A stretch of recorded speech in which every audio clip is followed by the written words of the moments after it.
Kelumpuhan apakah yang menghalangi saya untuk mengikuti Tuhan sepenuhnya? Hari yang diberkati, saudara-saudari. Inilah pertanyaan refleksi kita hari ini. Holy Spirit, make my heart open to the Word of God. Make my heart open to goodness. Make my heart open to the beauty of God every day. Amen.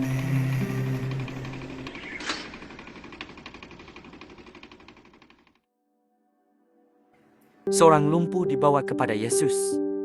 Kepadanya Yesus berkata, "Teguhkanlah hatimu, dosamu sudah diampuni."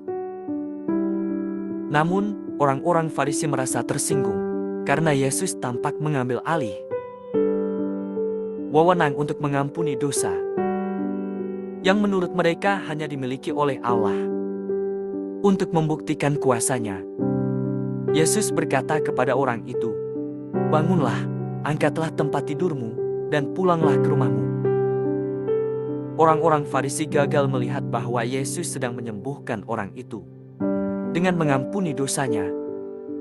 Tuhan Yesus sedang menyembuhkan kelumpuhan yang jauh lebih besar, yaitu dosa yang melumpuhkan jiwanya.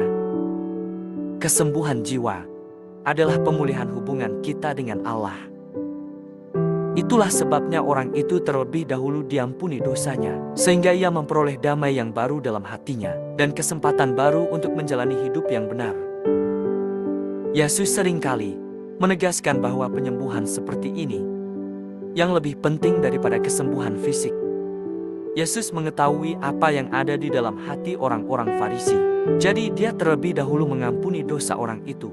Karena itu, ia terlebih dahulu mengampuni dosa orang lumpuh tersebut. Lalu setelah menjelaskan otoritasnya, ia menyembuhkan kelumpuhan fisiknya. Kita semua mengalami berbagai macam kelumpuhan. Dan ya, terbaring bersama kita di atas tandu adalah seperti ketakutan, dosa, dendam, kesombongan, atau keraguan. Ini belum termasuk kelumpuhan fisik, ekonomi, dan hubungan, yang semuanya itu membelenggu hidup kita. Tubuh yang sehat adalah suatu berkat, tetapi jiwa yang sehat adalah anugerah yang jauh lebih besar. Karena roh kita dapat bersekutu dengan Allah. Kesembuhan rohani dapat menjadi pintu masuk bagi berbagai bentuk kesembuhan lain yang Tuhan ingin anugerahkan kepada kita. Seperti yang sering kita katakan, carilah dahulu kerajaan Allah, maka semuanya itu akan ditambahkan kepadamu. Karena itu, kita hendaknya merindukan keduanya. Dosa adalah kelumpuhan terbesar yang diderita manusia. Karena dosa memisahkan kita dari Allah, iman orang lumpuh untuk datang kepada Yesus menguntungkannya. Ia bukan hanya memperoleh kesembuhan tubuh, tetapi juga kesembuhan jiwanya. Ada orang-orang sakit yang disembuhkan seketika atau secara ajaib. Namun ada pula yang menolak percaya bahwa Yesus sanggup menyembuhkan mereka. Mengapa demikian? Ingatlah perwira Romawi yang memohon kepada Yesus agar menyembuhkan hambanya. Ia adalah orang luar secara agama dan melayani kekaisaran Romawi. Namun hambanya disembuhkan karena imannya. Lalu mengapa mereka yang sudah termasuk umat beriman justru tidak menerimanya? Apa yang mendatangkan kesembuhan, iman kita atau Yesus? Yesuslah yang menyembuhkan, tetapi kuasa penyembuhan itu digerakkan oleh iman kita. Sebagian orang tidak mengalami kesembuhan karena mereka tidak pernah mencarinya. Yesus menanggapi mereka yang datang kepadanya dengan iman. Seorang penderita kusta yang datang kepada Yesus tahu bahwa Yesus berkuasa menyembuhkannya. Namun yang menjadi keraguannya adalah apakah Yesus mau menyembuhkannya atau tidak. Lalu Yesus menjawab, "Aku mau, jadilah engkau tahir." Atau aku akan melakukannya. Saudara-saudari, jika Yesus sendiri menghendaki kesembuhan kita, berarti kita sudah berada pada posisi yang sangat diuntungkan. Jika penyakit adalah salah satu bentuk peperangan, maka Allah, Panglima tertinggi kita, menghendaki kita menang dan mengalami kesembuhan, karena itulah kehendaknya. Permohonan penuh keberanian dari perwira Romawi membangkitkan kuasa Yesus untuk menyembuhkan hambanya.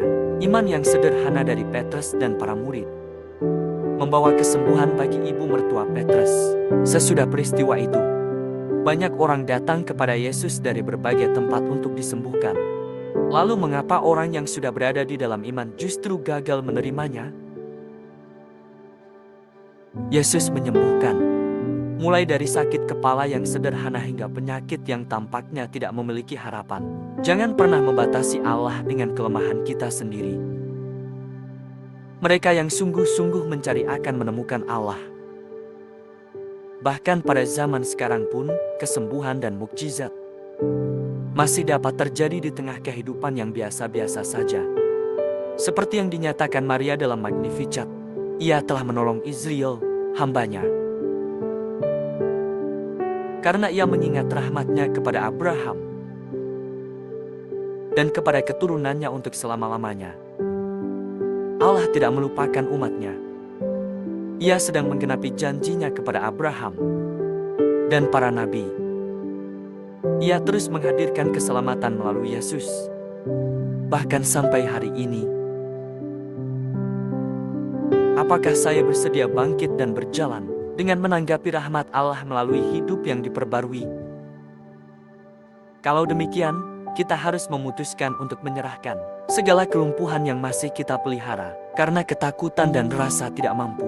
Kita bersyukur kepada Tuhan yang dengan sabar menantikan kita.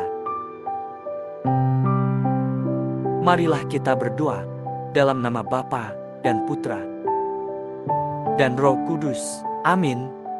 Tuhan, nyatakanlah kepadaku mengapa aku masih belum dapat sepenuhnya percaya kepadamu untuk menyembuhkanku. Sembuhkanlah segala ketakutanku dan tolonglah aku agar semakin percaya kepadamu. Sebagaimana Engkau telah berjanji untuk memulihkan Israel, datanglah dan tolonglah aku dalam kelemahanku. Terima kasih karena Engkau telah menjadi rumahku yang sejati. Hari ini aku bangkit dengan keberanian, karena aku tahu Engkau telah berada di masa depanku dan berjalan bersamaku. Kini aku dapat melangkah dengan tegak menuju awal hidup yang baru. Izinkanlah aku menerima kesembuhan, sebab Engkau memang menghendaki untuk menyembuhkanku. Aku menerimanya sekarang juga. Amin.